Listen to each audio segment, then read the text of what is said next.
Assalamu alaikum students.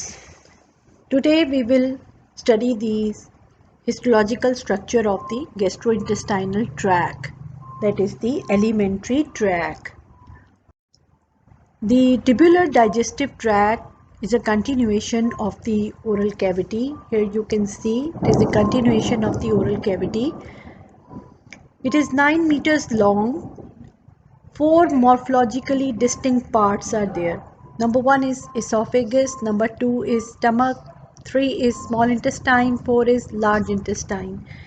Food is churned, liquefied, digested, and nutritive food elements and water are absorbed, and indigestible food components they are eliminated from the gastrointestinal tract. The general structural plan of alimentary canal. What is the structure of the alimentary wall of the alimentary canal which perform the specific functions? As I have told you before, the functions of GI system. Now, same basic structural organization, almost same basic structural organization is there, but wall of alimentary canal comprises about 4 concentric layers. The first layer is the mucosa. It is known as mucosa. The second layer is submucosa. The third layer is muscularis externa, and fourth layer is serosa or adventitia. Now the mucosa. The mucosa is the innermost layer in the wall. Here you can see this is the digestive tract, wall of digestive tract. This is the cut section. This is the lumen of the tract, and you can see the wall here. Now the innermost layer is the mucosa from here to here. This is the mucosa from here to here. This is the mucosa. This is the innermost coat, and this layer also consists of 3 layers, separate layers. Number one is epithelium, the covering epithelium. Number two is the connective tissue beneath the epithelium, which is known as lamina propria. And third layer is of muscle layer, which is known as muscularis mucosae. So these are the parts of mucosa, and mucosa is the innermost layer of the wall of the GI tract. So here you can see the lining epithelium, then the lamina propria, and then the muscular layer, thin muscular layer, which is known as muscularis mucosae. The epithelium, it lines the luminal surface of the mucosa, and it varies in different parts of the alimentary canal depending upon its function. It is adapted to the specific functions performed by each part of the digestive tube. Now the epithelium also invaginates into underlying connective tissue to form the glands. You can see here the cells of epithelium, they are dividing and they are invaginating the underlying connective tissue. So here you can see the more it is dipping inside the connective tissue, and it is forming then a gland. So if the gland has the connection with the surface epithelium with a structure known as duct, this is an exocrine gland. Or if the glands do not have a connection through the duct, so then they are known as endocrine glands. So in GIT, exocrine glands are present which communicate with the lumen of the tract through the ducts. So the lining epithelium, as I have told you, varies from region to region and is adapted to the specific functions performed by each part of the digestive tube. Now in the oral cavity, it is lined by keratinized epithelium as well as non-keratinized epithelium, because large food particles, they enter the mouth and the mucosa of this region needs protection. Then comes the esophagus and lower esophagus. It is also lined by stratified squamous but non-keratinized epithelium because food particles are still large. Now, this stratified squamous epithelium, non-keratinized epithelium, is also present in the lower part of the anal canal. And you can well imagine that in the anal canal, the hard faces, they lie. And for the protection of the mucosa, the epithelium is stratified squamous, non-keratinized. Now, in the stomach, the epithelium changes abruptly into simple columnar, but it is secretory in function. Simple columnar, some sort of absorption also occurs, but it is secretory in function. So, stomach is lined by simple columnar epithelium. Small intestine is also lined by simple columnar absorptive secretory epithelium, and goblet cells are present here. These goblet cells, they function to secrete mucus, which helps to propel the digesting food particles further and protecting the mucosa. Now, in the large intestine, the epithelium is still simple columnar, absorptive, secretory, and of course, goblet cells are present in large number in the large intestine. Can you tell me the reason? Yes, it is because in large intestine, most of the nutrients and the water is being absorbed, and what remains is the hard fecal matter. And so to protect the simple columnar epithelium, more goblet cells are present here as to secrete the mucus and protect the lining of the mucosa. So the lamina propria, it is a layer of loose connective tissue present beneath the mucosal lining epithelium. This layer is of variable thickness and it contains mucosal glands, blood vessels, lymph vessels, and the mucosa associated lymphoid tissue. This is the mucosa associated lymphoid tissue, commonly known as MALT. MALT, MALT, capital letters, MALT, mucosa associated lymphoid tissue. The blood capillaries of the lamina propria, they are of fenestrated type. Here you can see the blood capillaries. These are of fenestrated types because so that the absorbed products of digestion can diffuse into the circulation easily. Now, in lamina propria of the small intestine, the lymphatic capillaries are abundant and some absorbed lipids and proteins pass into these capillaries. Now, in small intestine, here you can see the lymphatic capillary. So lipid which gets absorbed into small intestine, lipid molecules, they go into these structures. These are the lymphatic channels called lectines. Here you can see the structure shown in green. So other structure which is the glands. So in lamina propria of GIT tract, glands are also present. Here you can see the glands in the lamina propria. So the MALT or the mucosa associated lymphoid tissue of digestive tube consists of diffuse as well as the nodular lymphoid tissue. Here you can see.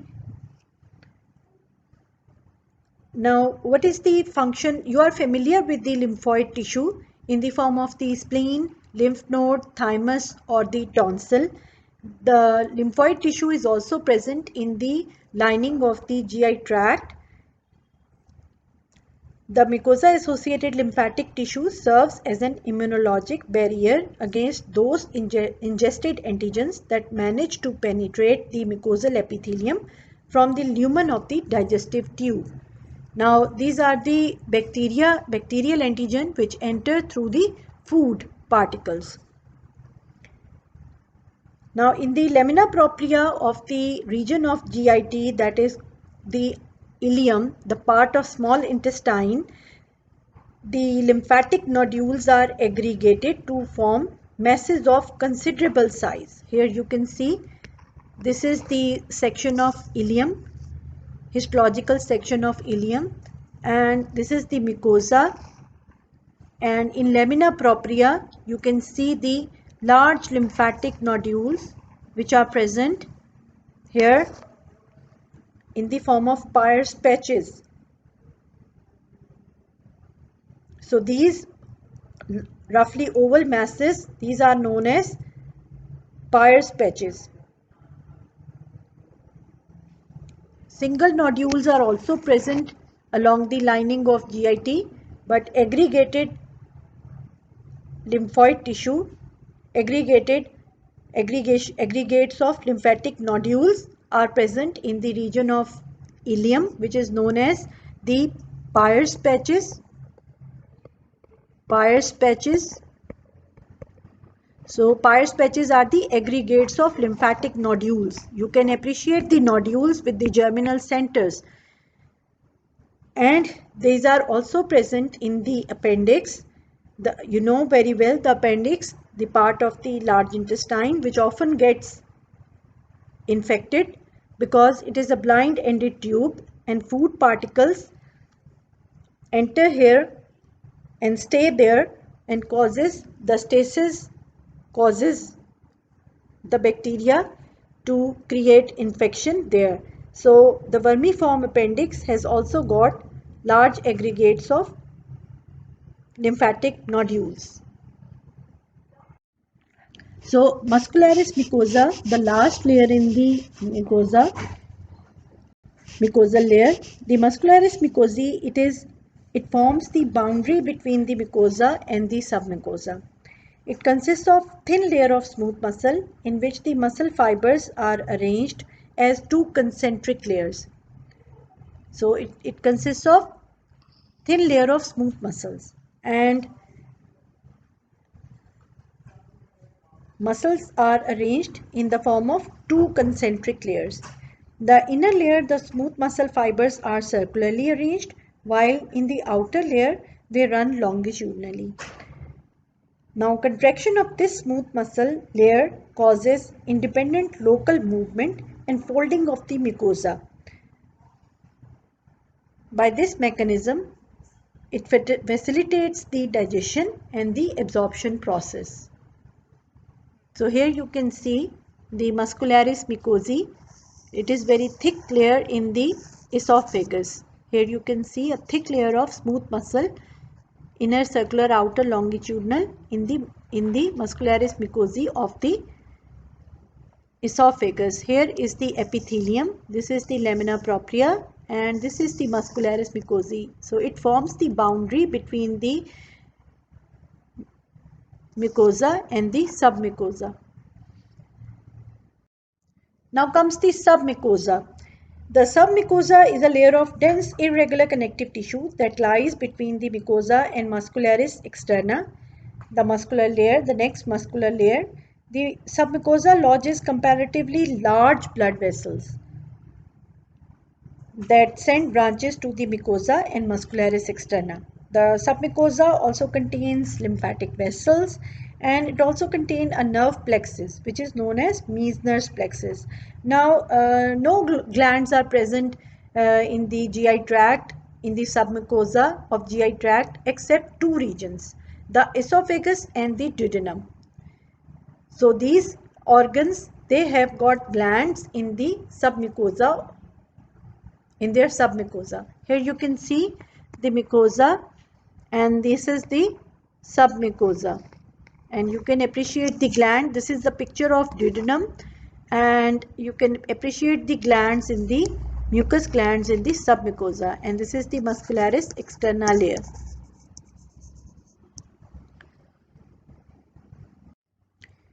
So submucosal nerve plexus, the Meissner's plexus, it is also known as Meissner's plexus, and it is a network of neurons and interconnected unmyelinated nerve fibers present in the connective tissue of submucosa. Here you can see the nerve fibers and neurons present. Most of the nerve cells are the motor neurons, but sensory neurons and interneurons are also present. It innervates the muscularis mucosae, the layer above the mucosa, above the submucosa, the third layer of the mucosa, and the intestinal glands which are present in the mucosa, lamina propria of the mucosal layer. It constitutes a component of the enteric nervous system. When you will study the autonomic nervous system, you will study the enteric nervous system. So it is a component of enteric nervous system. The muscularis externa consists of two thick concentric layers of muscles. Usually it's the smooth muscles, but in esophagus and in the lower part of anal canal, there are skeletal muscles also. So in its histological sections, the muscles appears to be arranged as inner circular and outer longitudinal layer. But actually the muscle fibers in both the layers are arranged in a spiral manner. The muscle fibers in the inner layer form a tight spiral, whereas those in the outer layer it forms a loose spiral. Now contraction of the smooth muscles of muscularis externa mix and propel the contents of the GIT. So its function is to mix and propel the contents of the digestive tract. So here you can see this is the muscularis externa. It consists of inner circular layer. This is the circular layer of smooth muscles, and this is the longitudinal section of the smooth muscle. Also shown here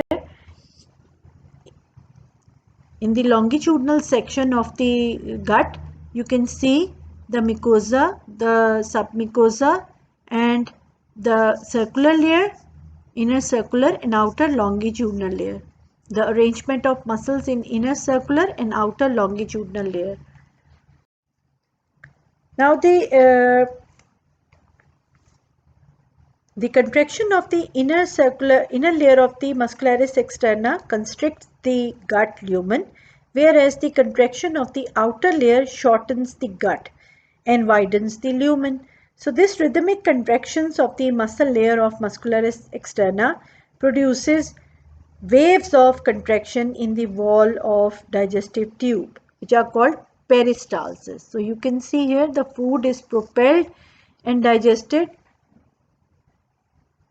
Here you can see the wave of peristalsis going through the large intestine.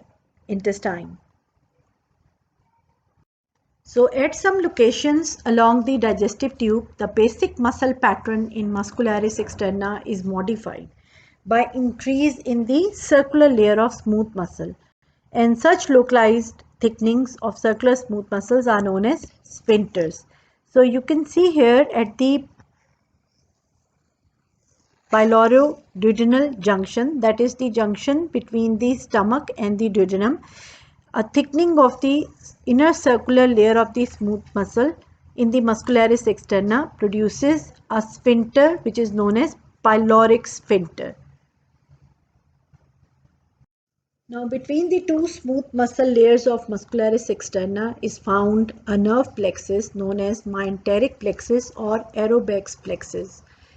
This plexus contains motor neurons, sensory neurons and interneurons connected to each other by unmyelinated nerve fibers. Now this plexus innervates the smooth muscles of the muscularis externa and constitutes the second component of the enteric nervous system. The first component was the Meissner's plexus, which was present in the submucosal layer. Now here you can see the neurons, the neurons present in the plexus between the inner circular and outer longitudinal layer of the muscularis externa. So serosa or adventitia, this is the last layer of the surrounding the wall of the digestive tract, and mostly the digestive tube is surrounded completely by a layer which is known as serosa.